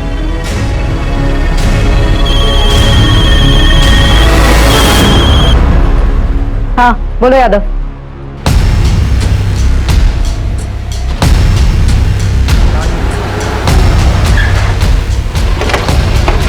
मैम, ये केदार मिश्रा है, इसी इलाके का है। ये उस घर के बारे में कुछ बता रहा था जहाँ पे उस औरत और मर्द की लाशें मिली। मैम, कुछ समय पहले जब मैं उस घर के पास से गुजर रहा था तो मैंने देखा कि उस घर के मालिक मिस्टर पाठक और कुछ लोग मिलकर उस घर के पीछे की तरफ गड्ढा खोदकर कुछ तो गाड़ रहे हैं। क्या गाड़ रहे? एक बड़ा सा मोटा सा बोरा था, उस बोरे में क्या था मुझे पता नहीं, लेकिन खून के धब्बे लगे हुए। उस घटना के बाद किसी को उस घर में देखा था? मतलब ये जो मर्द और औरत की लाश मिली है, क्या उनमें से किसी को देखा था? नहीं मैडम, मैंने उस घटना के बाद किसी को नहीं देखा। अब उस घर में कौन रहने आया, क्या हो रहा था, मुझे कुछ नहीं पता इसके बारे में।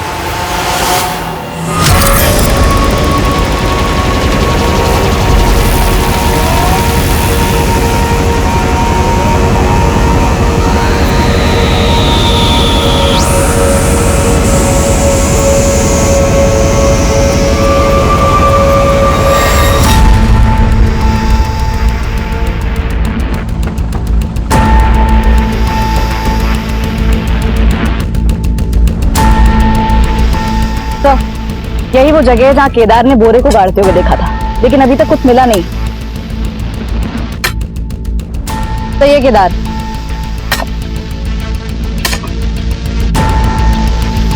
एक मिनट रुको। ओके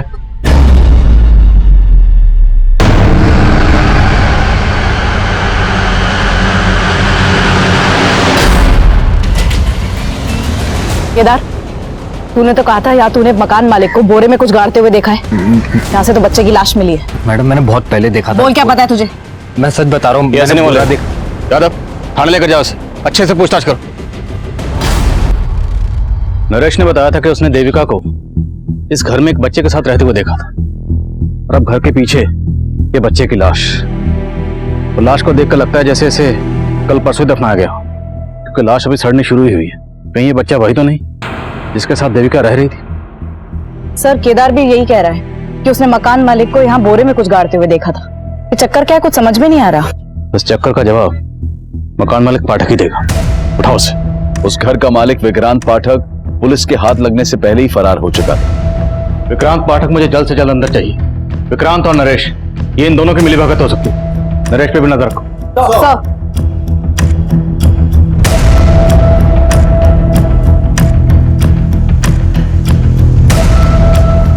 पुलिस विक्रांत को ढूंढने में जुट गई थी। वहीं देविका द्वारा इशू किए गए रेंट चेक्स के जरिए देविका के बैंक अकाउंट की डिटेल सामने आई।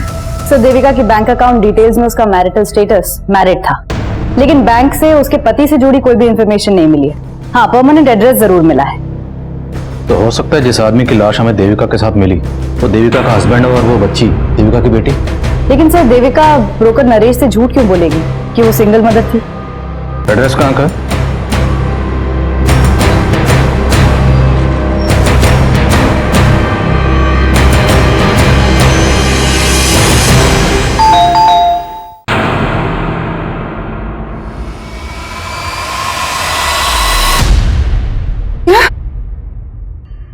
देविका की लाश? जी, सिर्फ देविका नहीं, उसके पति और बच्ची की लाश भी मिली। ये आप क्या कह रहे हो सर? कल रात ही तो मेरी बात हुई है देविका के पति और बेटी से, और वो लोग यही पास में ही रहते हैं। वो दोनों यहीं रहते हैं, तो देविका उस किराए के घर में क्यों रह रही थी? और वो बच्ची और आदमी कौन था जिसकी लाशें हमें मिली? मुझे ये सब नहीं मालूम। मैं खुद पिछले 2 साल से देविका को ढूंढ रही हूँ। 2 साल से ढूंढ रही? हाँ सर, 2 साल पहले देविका अपने पति और बेटी से झगड़ा करके मायके चली आई थी, और मनीष जब उसको लेने आया। ये कैसी बात कर रही हो तुम देविका? हाँ, मैं तो खुद तुम्हें लेने आया हूं यहाँ पर। ये सब करके तुम क्या जताना चाहते हो? कि तुम्हें मेरी जरूरत है? सच तो ये है कि तुम में से किसी को मेरी जरूरत नहीं। बेटा, ये क्या बोल रही है और कहाँ जा रही है तुम? अपने मन की शांति ढूंढने। यहाँ से जाने के बाद देविका ने अपना नंबर बंद कर दिया। हमने ढूंढने की बहुत कोशिश, पर कुछ पता नहीं चला। देविका का पति और बच्ची यहाँ रहते हैं, वहां का एड्रेस दीजिए और फोन नंबर भी।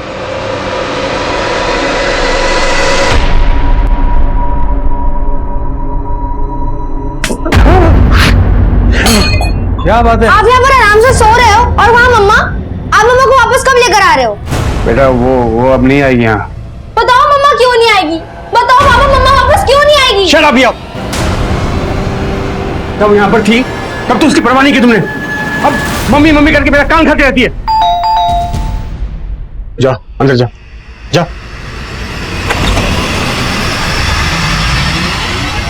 क्या?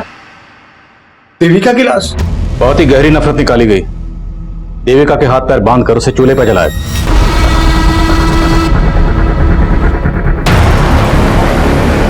और ठीक उसी तरह से एक आदमी को मारा गया। उस घर में एक बच्ची को भी गाड़ा गया। वो आदमी और वो बच्ची, ये दोनों कौन हो सकते हैं? सर, मुझे कुछ नहीं मालूम। मैं तो 2 साल से नहीं मिला देविका से। लेकिन ऐसा क्या हुआ था जो देविका आपको तो छोड़कर गई, लेकिन अपनी बच्ची को भी छोड़ गई? सर, दोष मेरा ही है। मैंने गलती ऐसी की थी कि जो देविका मुझे कभी माफ नहीं कर पाई। ये तुम्हारी ब्लेजर से निकले हैं जो तुम परसों अपने आउटडोर ट्रिप पे पहन के गए थे, कॉन्डम्स। देखो देविका, अब तुम कोई झूठी सफाई देने की कोशिश मत करना। मैंने तुम्हारे लिए अच्छी जॉब छोड़ी, यहाँ का छोटी सी नौकरी कर रहे हो, और यहाँ तुम अय्याशियां कर रहे हो। अब बस मैं और रिया तुम्हारे साथ नहीं रह सकती। तुम जाना चाहती हो जाओ, मैं तुम्हें रोकूंगा नहीं, लेकिन मुझे नहीं लगता कि रिया तुम्हारे साथ जाना चाहेगी। फिर मैं देविका को कभी खुश नहीं रख पाया। बिलीव मी, उसके जाने के बाद उसकी कमी का बहुत एहसास हुआ मुझे। मैं एक अरसे से उसे ढूंढ रहा हूँ सर। तो ढूंढ लिया होगा उसे, और ढूंढने के बाद जब देविका को किसी गैर मर्द के साथ देखा होगा तो बर्दाश्त नहीं हुआ होगा। क्या बोल रहे हो सर आप? मैंने ऐसा कुछ नहीं किया सर। तुमने बताया कि देविका कहीं जॉब कर रही थी। जी सर, लेकिन जब वो यहां से गई तब वो जॉब भी छोड़ चुकी थी। देविका जहां जॉब करती थी वहां की डिटेल्स दीजिए। भगवान के नाम पे कीप द चेंज। सेठ सेठ, भगवान के नाम पे कुछ दो ना सेठ।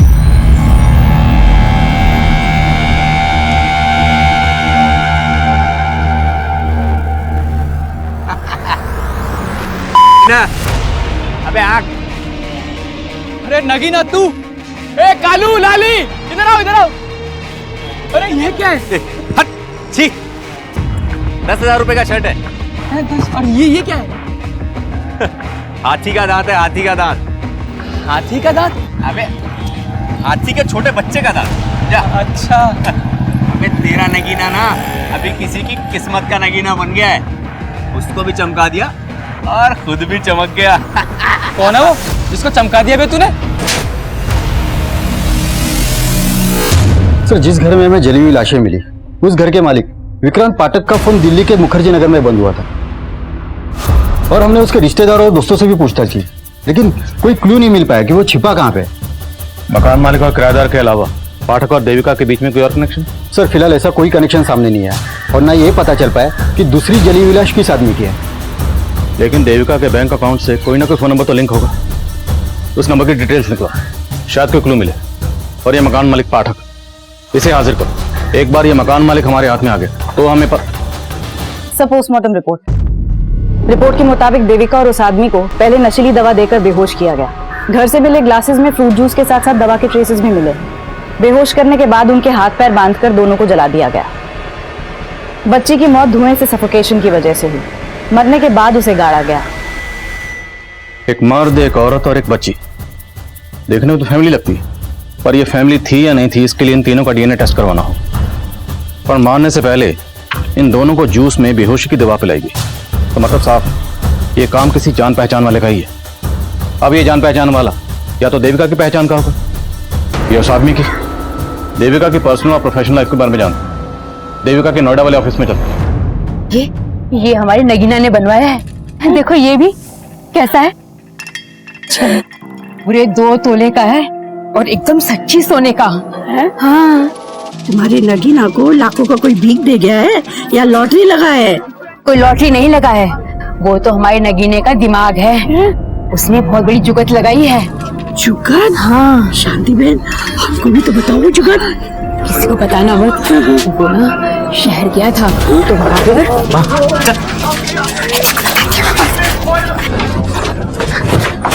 ये क्या बेवकूफी कर रही है? किसी को पता चल गया तो कितना बड़ा आफत आ जाएगा, तेरे को मालूम है क्या? अरे तू ही तो बोला था कि आफत उसको आएगा जिसने तुझको इतना पैसा दिया। जरा उठा उठा के ना तेरे दिमाग में कचरा ही भर गया है माँ। भी अपना मुंह बंद रख, समझी? जो मैं बोलता हूँ वही कर।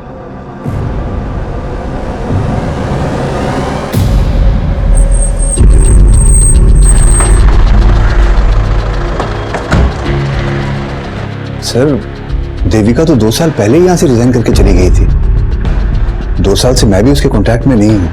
मुझे बहुत हैरानी हो रही है कि उसकी इस तरीके से हत्या हो गई। सिर्फ देविका का ही नहीं, एक बच्ची और एक आदमी की लाश भी मिली। क्या देविका का यहाँ किसी के साथ अफेयर था? मैम, देविका का किसी से अफेयर हो ही नहीं सकता। वो तो खुद अपने पति से परेशान रहती थी। उसने तुम्हें अपने पति के बारे में कुछ बताया था? देविका का पति गोरखपुर में एक सेल्समैन की नौकरी करता था और 3 साल पहले वो नोएडा में शिफ्ट हुए थे, पर देविका उनके साथ नहीं आना चाहती थी। क्यों?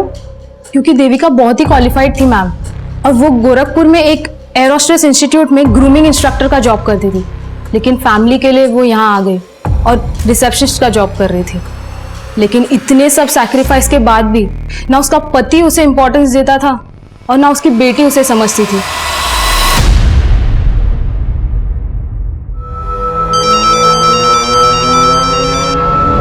सर, उस घर के मालिक विक्रांत पाठक के उसके एक वर्कर के घर में छिपे होने की लीड मिली है।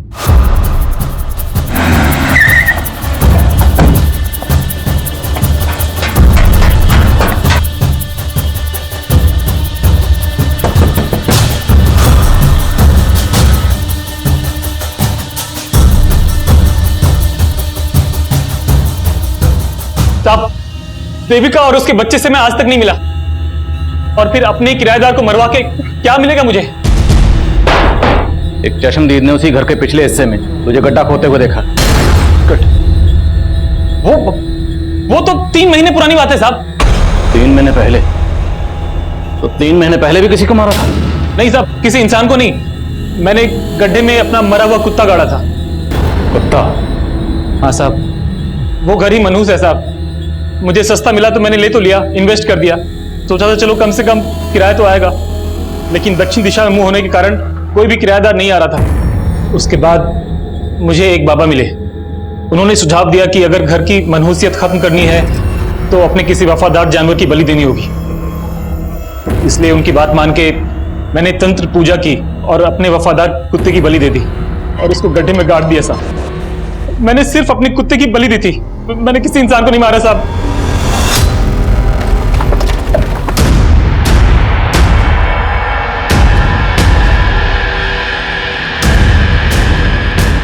तो मैंने यहीं पे गाड़ा था।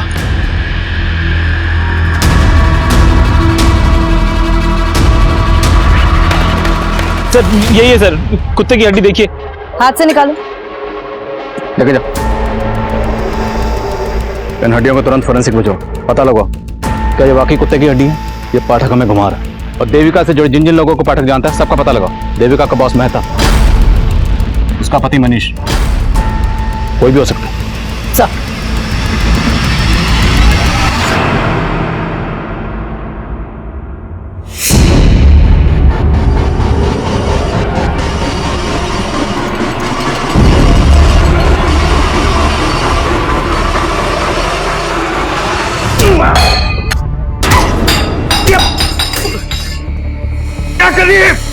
क्या करी तू? आपने मारा ना मेरी मम्मी को, इसलिए उस दिन बोल रहे थे ना कि मम्मा वापस नहीं आएगी। तू? आपको मैं छोड़ूंगी नहीं। रिया! रिया! तू क्या करी है? मैं आपको छोड़ूंगी नहीं पापा। तेरी हरकतें मैं अभी ठीक करता हूँ, अभी ठीक करता हूँ।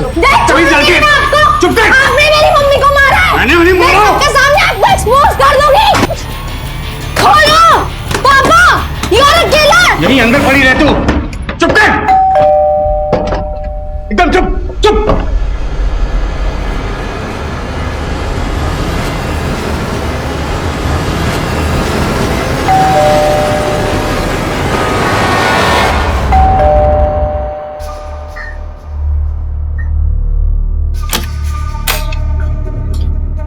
ये क्या हुआ? खोलो पापा। और ये रिया क्यों चिल्ला रही है?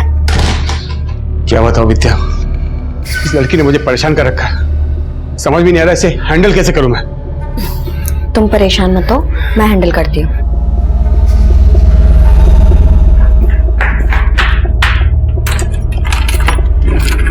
रिया,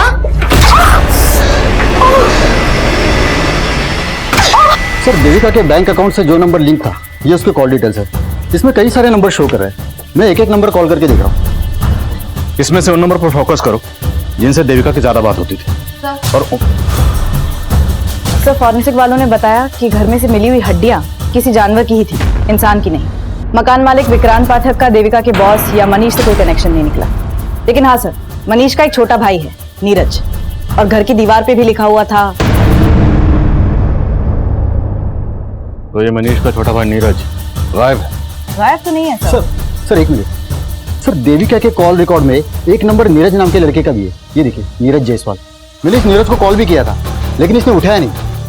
तो तुम उठाओ इस नीरज जायसवाल। सर वैसे मैं हर साल एक नई और महंगी गाड़ी लेता हूं, तुम्हारी इस पुरानी गाड़ी का ये नंबर प्लेट मुझे बहुत पसंद आया। कितना लेगा? क्या ये नंबर प्लेट का? अरे नंबर प्लेट का नहीं भाई, पूरी गाड़ी का। आपके लिए 3 लाख रुपए। अच्छा अच्छा ठीक है। चल चल टेस्ट ड्राइव दे। हाँ हाँ टेस्ट ड्राइव दे। जाओ जाओ। भाग रहा है, चल चल पकड़ पकड़ चल चल। साला रुको, साला फिर भाग गया। इस बार हाथ लगाना, साले की सारी रईसी निकाल दूंगा। आओ, मनीष के छोटे भाई नीरज, नीरज नहीं निर्लज है तो अपनी भाभी को बेहोश किया, हाथ पैर बांधे और फिर जलाकर मार दिया। उसके बाद दीवार पर लिख कर गया। सर मैंने कुछ नहीं लिखा सर, लिखा तो उन्होंने मेरी किस्मत में कि मैं उनका भाई हूं। किसने? तेरे भाई ने? ये सब तेरे भाई मनीष ने किया? कर भी सकता है सर, उन्हें सिर्फ भाभी से नहीं मुझसे भी प्रॉब्लम थी, सिर्फ इसलिए क्योंकि मैं भाभी की बात समझता था। तंग आ गई थी भाभी मेरे भाई से। सर मैं तो कहता था भाभी से कि भाभी अगर ऐसा है तो आप छोड़ क्यों नहीं देती उन्हें, आप क्यों सह रही हो ये सब? प्रॉब्लम सिर्फ मनीष में नहीं है नीरज, प्रॉब्लम मेरी बहन में भी है। मैं सिर्फ और सिर्फ रिया के लिए रुकी हूँ। जब वो मुझे समझने लग जाएगी, मैं उसे लेके हमेशा के लिए चली जाऊंगी। लेकिन सर रिया को विद्या ने अपने फेवर में कर रखा था पूरी तरीके से। वो विद्या और मेरा भाई मनीष, उन दोनों ने मजबूर किया मेरी भाभी को, और इसलिए उन्होंने अपनी बेटी को छोड़ा सर। तब तो तू ये भी जानता होगा कि देविका कहाँ रहती थी? उन्होंने अपना नया नंबर मुझे दिया था, इसलिए कभी कभी मेरी बात हो जाती थी उनसे। लेकिन सर भाभी ने मुझे कभी नहीं बताया कि वो कहाँ रह रही थी। कभी कभी बात होती थी तो बातों में ये तो बताया होगा तेरी भाभी ने कि वो आदमी कौन था जिसके साथ वो रह रही थी। सर मुझे कुछ नहीं पता इस बारे में सर, और सर आप मुझ पे शक करके गलती कर रहे हैं। ये सब मेरा भाई मनीष और वो भाभी की छोटी बहन विद्या, ये उन दोनों का रचा हुआ पूरा प्लान है सर। भाभी के जाते उन दोनों ने शादी भी कर ली थी। साली साली रहती तो अच्छा था, साली जब घरवाली बनती है यही कांड होते हैं। तो तुम क्या चाहते थे? बिना किसी रिश्ते के सोती रहती तुम्हारे साथ? तो रिश्ता जोड़ा है तो भुगत। कहती थी रिया की मां बनूंगी तो सब कुछ संभाल लूंगी। क्या खाक संभाला तुमने? हमारे सर भी फोड़ रही है और किस्मत भी।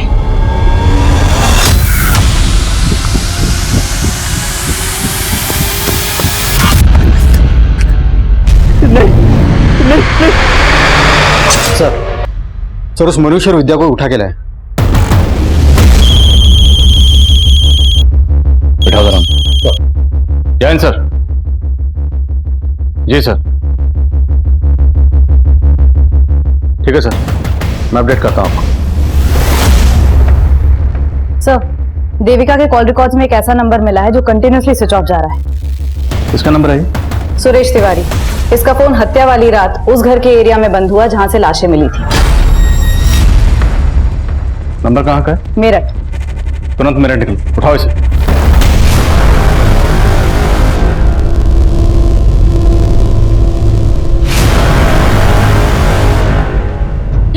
नहीं सुरेश जी छोड़िए।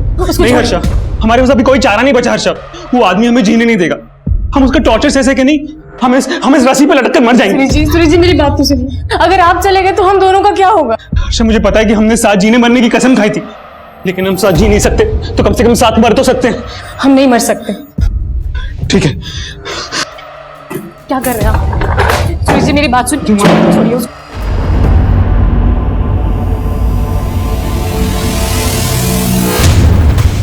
सर आप ऐसे कैसे हमें उठा कर ले आए? जैसे तू लेकर आया अपनी साली को अपनी जिंदगी में।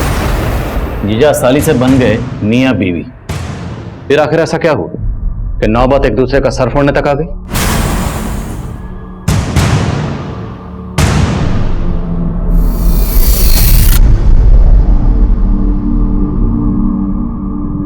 आई एम सॉरी मम्मा, मैंने कभी भी आपकी रिस्पेक्ट नहीं की। I am very bad, please मुझे माफ कर दो, प्लीज वापस आ जाओ। हमें फिक्र थी रिया की, इसलिए शादी की।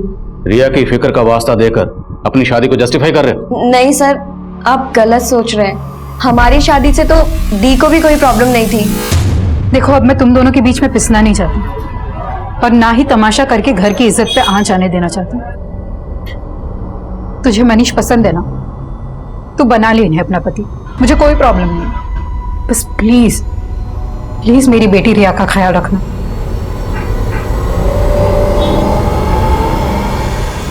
अचानक से खुद से कहीं चली गई। अचानक से चली गई या तुम दोनों ने इसे जाने के लिए मजबूर कर दी? सर हम मानते हैं कि हमसे भूल जरूर हुई है, और इस आदमी से शादी करके तो मैं भी दीदी की तरह पछता रही हूँ। तो पछता तो मैं रहा हूँ सर इससे शादी करके, और रिया भी तुम्हें माँ बनाए कभी खुश नहीं रही, इसने हम सबकी जिंदगी बर्बाद कर दी सर। जिंदगी तो तुमने हमारी बर्बाद की। चुप, जिस कांड के बारे में पूछ रहा हूँ ना उसके बारे में बात करो। कैसा कांड सर? मैंने कोई कांड नहीं किया सर, मैं तो रिया की खुशी के लिए जेन्युइनली देविका को ढूंढ रहा था। तुम देविका को ढूंढ रहे थे, तुम्हारा छोटा भाई नीरज और लगातार देविका के टच में था। क्या? तेरी नौटंकी तेरे घर पे देख चुका हूँ। बोल, तेरी बीवी देविका के साथ जो आदमी रहता था वो कौन था, और वो बच्ची कौन थी जिसकी लाश हमें मिली? उन दोनों का देविका के साथ क्या ताल्लुक था? क्यों मारा उन दोनों को? क्या आदमी, कौन आदमी, आप क्या बोल रहे सर? मैं किसी आदमी को नहीं जानता, और मुझे तो अभी मालूम पड़ा कि मेरा भाई नीरज देविका के टच में था। हाँ सर ये सच बोल रहे हैं, हम लोगों को इस बारे में कुछ नहीं मालूम था। सर मुझे तो लग रहा है अगर ये मनीष और विद्या का गेम है तो इसमें मनीष ने अपने भाई नीरज को फंसाने के लिए प्लान किया होगा और दीवार पे वो सब लिख दिया होगा। लेकिन मनीष अपने छोटे भाई नीरज को क्यों फंसाएगा? क्या उसे ये शक था कि उसके छोटे भाई का उसकी बीवी के साथ? बोलो। सर सुरेश 2 साल से गायब है। और 2 साल से गायब? हाँ सर, सुरेश यहाँ अपनी पत्नी हर्षा और एक बच्चे के साथ रहता था। हर्षा तो यहाँ नहीं है। पता चला है कि सुरेश मेरठ में जल विभाग में क्लर्क था। अगर ये सुरेश 2 साल से गायब है तो इस सुरेश के नाम पर जो मोबाइल नंबर रजिस्टर्ड है उस नंबर से देविका को कॉल कौन करता था?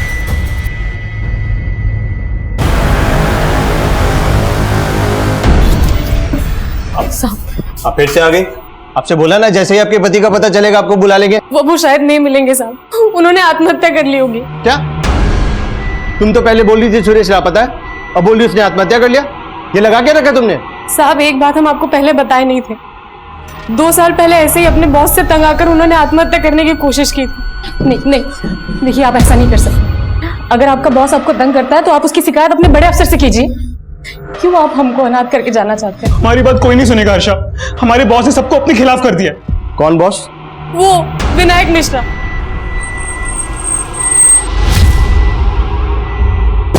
हाँ मैडम, सुरेश यहाँ मेरे अंडर में ही काम करता था, लेकिन 2 साल पहले वो अचानक से गायब हो गया।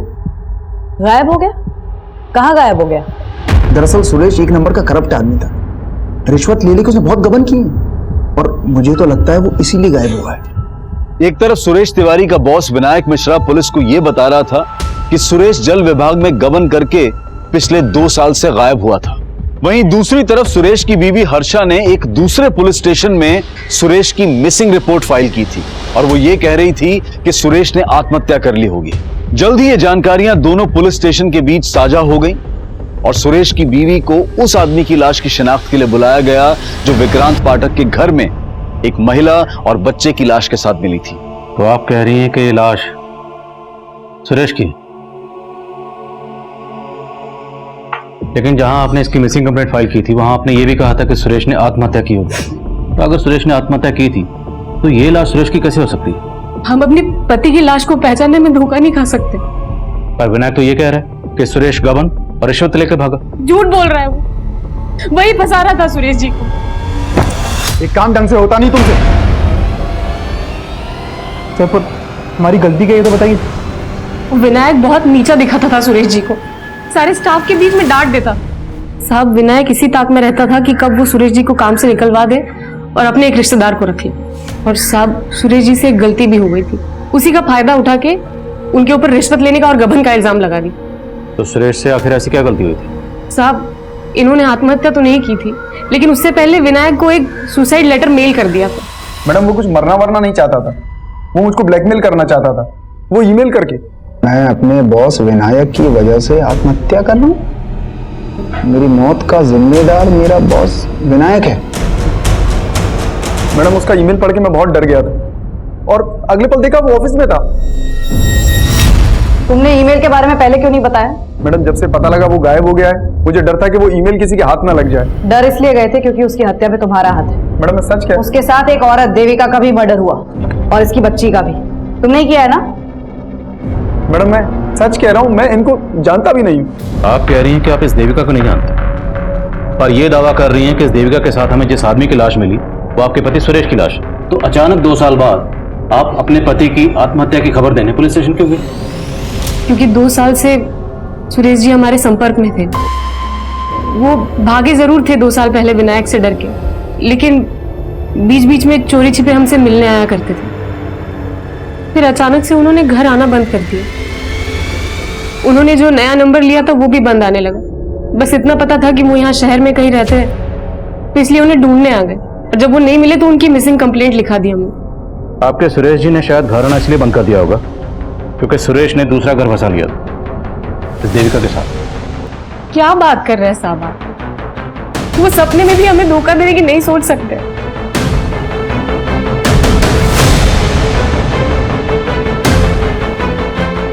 सर ये औरत दिखने में जितनी सीधी है, विनायक उतना ही चालाक है। पहले ये केस देविका से कनेक्टेड लग रहा था, लेकिन अब लग रहा है कि ये केस इस सुरेश से भी कनेक्टेड है। सर मैंने चेक किया, सुरेश का बैंक अकाउंट उसी बैंक में था जिसमें देविका का था। इनफैक्ट सुरेश ने एज अ गारंटर किसी नगीना नाम के आदमी का बैंक अकाउंट भी उसी बैंक में खुलवाया था। इस नगीना का इन कत्ल से क्या ताल्लुक है? सर नगीना एक भिखारी था। अचानक से उसके बैंक अकाउंट में बहुत सारे पैसे आ गए थे और 1 हफ्ते पहले उसका मर्डर हो गया। नगीना मर्डर केस विनोद नगर पुलिस इन्वेस्टिगेट कर रही है। वो लोग भी हैरान थी कि अचानक एक भिखारी के पास इतने पैसे कहां से आ गए, और जब उसके बैंक अकाउंट होने की बात पता चली तो उन्होंने मुझे कांटेक्ट किया। लेकिन इस नगीना का मर्डर किसने किया? सर विनोद नगर पुलिस को भोलू और कालू नाम के आदमियों पे शक है। ये नगीना के साथ भीख मांगते थे। लेकिन सुरेश की भिखारी का बैंक अकाउंट खुलवाने के लिए उसका गारंटर क्यों बनेगा? और भिखारी के अकाउंट में इतने सारे पैसे और दोनों का मर्डर भी हो जाता है। इस नगीना का कोई जान पहचान का है? कोई रिश्तेदार कोई भी? नगीना की माँ शांति कचरा बीनने का काम करती है। साहब हमारे नगीना को भोला और कालू ने मारा और आप हमें यहाँ ले आए। तो मैं इसलिए लेकर आए कि तुम्हारे बेटे के पास इतने पैसे कहां से आए जो बैंक में अकाउंट खोला, और पहले उसके अकाउंट में लाखों रुपए रहते थे, अब 1 पैसा नहीं। कहां गए?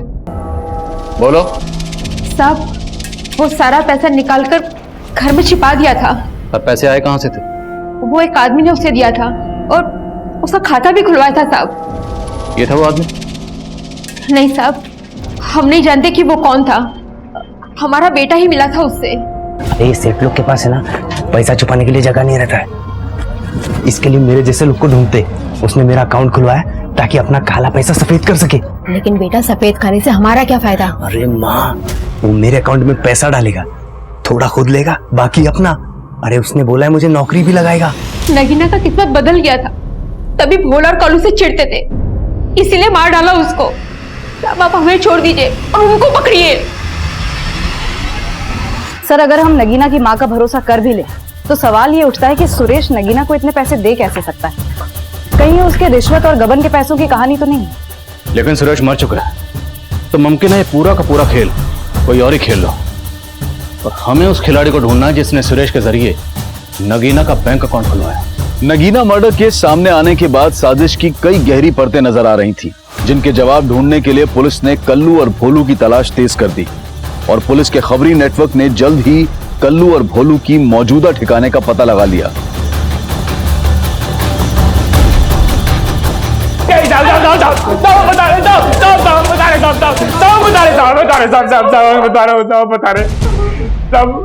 हमने नगीना को पैसों के लालच में नहीं मारा, वो कभी ना लाली को अपने साथ लेके चला गया।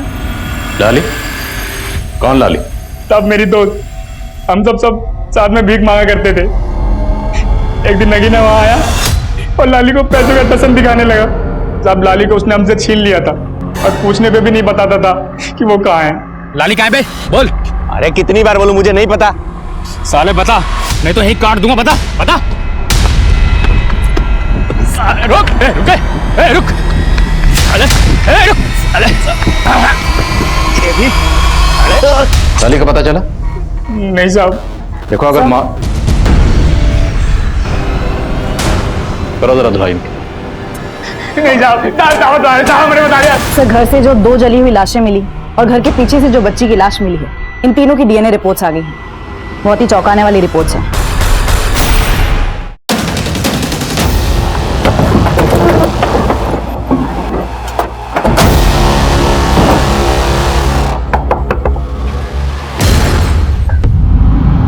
हमसे दूर जा रही हूँ। पर दिल से कभी दूर नहीं होगी। कभी भी मेरी जरूरत पड़े तो मुझे याद जरूर करना। अरे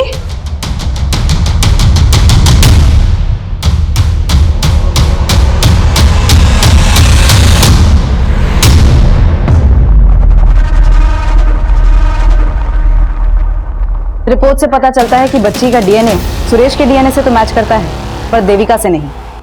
इसका मतलब वो डेड बॉडी देविका की नहीं है। मतलब ये सारा का सारा गेम देविका। नजरें मत झुकाओ, जो किया वो क्यों किया ये बताओ। मैं तो बस शांति की जिंदगी जीना चाहती थी, पति और बेटी का प्यार चाहती थी, लेकिन किसी ने मुझे नहीं समझा। मैं सबसे तंग आकर चली गई थी। कोई अच्छी सी नौकरी ढूंढ कर सेल्फ डिपेंडेंट बनना चाहती थी। और फिर एक दिन जॉब ढूंढते ढूंढते मेरी मुलाकात सुरेश से हुई। हम अच्छे दोस्त बन गए, साथ रहने लगे। लेकिन इसके बारे में मैंने अपने घर वाले से कुछ नहीं कहा। और तुम्हारा देवर नीरज, वो तो लगातार तुम्हारे टच में था। मैं उसके कांटेक्ट में थी, लेकिन सिर्फ इसलिए क्योंकि मैं जानना चाहती थी कि वहां क्या हो रहा था। और जब पता चला कि मनीष ने सच में विद्या से शादी कर ली, तो मैंने भी सुरेश से शादी कर ली। मैं एयर होस्टेसेस को ग्रूमिंग करने के लिए ऑनलाइन टीचिंग का जॉब कर रही थी। अच्छे खासे पैसे भी कमा लेती थी। लेकिन सुरेश कुछ नहीं कर पा रहा था। उल्टा वो तो मुझसे पैसे लेकर अपनी बीवी को भेजता था। इसलिए उसे छोड़कर अपनी बेटी के साथ उस घर में रहने चली गई। लेकिन वो मुझे ढूंढता हुआ वहां भी आ गया और कहने लगा, देविका ये बेटी मेरी भी है। ये हमारे प्यार की निशानी है देविका। और मैं उस हर्षा से नहीं, मैं सिर्फ तुमसे प्यार करता हूँ। तुम ये सोचो कि मैंने उस हर्षा को छोड़ दिया है। मैंने फिर सुरेश को एक मौका दिया, लेकिन अभी भी उसकी नीयत मेरी कमाई पर ही थी। तुम टेंशन मत लो हर्षा, मैंने सब सेट कर दिया। बस कुछ ही दिनों की बात है, फिर हम वापस साथ रहेंगे। मुझे शक होने लगा कि वो मेरे साथ बहुत बड़ा गेम खेल रहा है। और उस दिन से मैंने उस पर नजर रखना शुरू किया।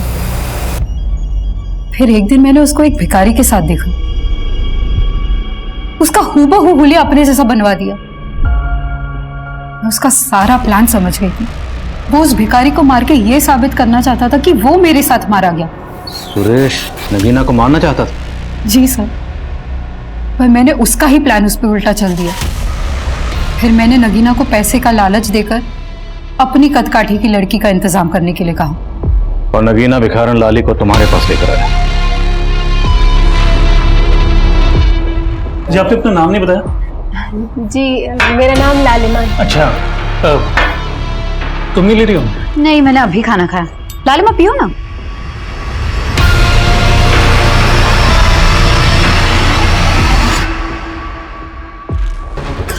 दोनों बेहोश है, जल्दी जल्दी हाथ पैर बांधो।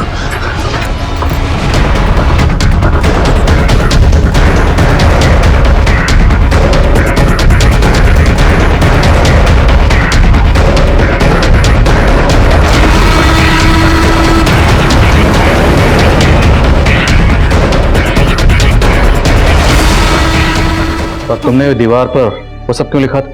मुझे नीरज से पहले कभी कोई शिकायत नहीं थी, लेकिन जानती थी कि जब आप मनीष के भाई तक पहुंचेंगे तो आपको लगेगा कि ये मनीष की ही चाल है।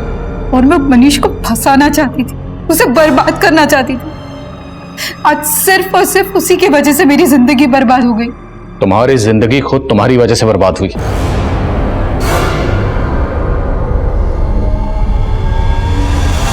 कहते हैं जहां चाह होती है वहीं राह होती है, लेकिन जो राह अपराध के द्वारा चुनी जाती है उस राह पर चलकर जिंदगी एक डेड एंड पर जाकर खत्म हो जाती है। अब मैं अनूप सोनी आपसे विदा लेता हूं। फिर मुलाकात होगी क्राइम पेट्रोल सतर्क के ब्लैक हेडलाइंस अध्याय में एक और नए केस के साथ। और याद रखें, क्राइम और आपके बीच में सिर्फ इतना फर्क है कि आप कितने सतर्क हैं। सतर्क रहें, सुरक्षित रहें। जय हिंद। इस तरह के और भी एपिसोड देखने के लिए हमारे चैनल को सब्सक्राइब करें और बेल आइकन दबाना ना भूलें।